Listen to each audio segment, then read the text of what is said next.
Here's a winter scene you don't see very often in this normally mild corner of Canada. It's a snow day in Victoria, an opportunity to have fun on the slopes of Beacon Hill Park. It's only 13 centimeters, but in this city, this kind of snow dump can wreak havoc on transportation.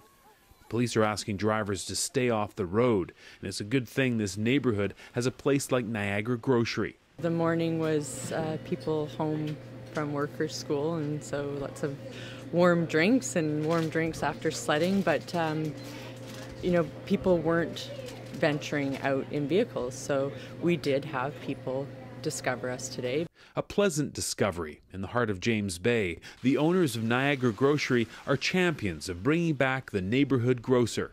I want to go back to the way it was, where every community had a store where people would go and shop for a meal and buy food, not just lottery or snacks, but actually be able to go and get a meal.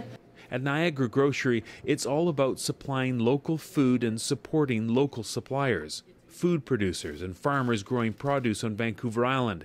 It's a small independent neighborhood store that you can walk to.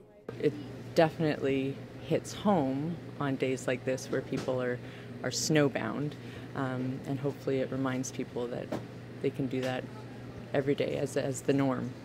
Now, snow in Victoria, however rare, can't really be compared with a natural disaster, but it should be a reminder that access to food is critical in an emergency situation.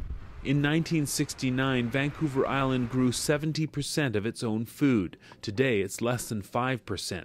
In the event of severe weather or a natural disaster, we'll need a reliable and sustainable source for local food. If we don't push farmers to grow more and purchase what they're growing here locally, they won't be there. And then in the case of any, it doesn't even have to be a natural disaster, it just has to be something going on with BC Ferries, and we've got a problem. Customers say they're comforted knowing this store is just around the corner. I am a mom with a 4-year-old. It's so convenient. It's been such a lifesaver for me. Even regardless of the weather, you can't really find a store like this anyway. As well as being a good place for food, it's made a real difference in this community just in terms of community building. And it was on this snow day at this neighborhood grocery that the community found warmth and shelter from the storm.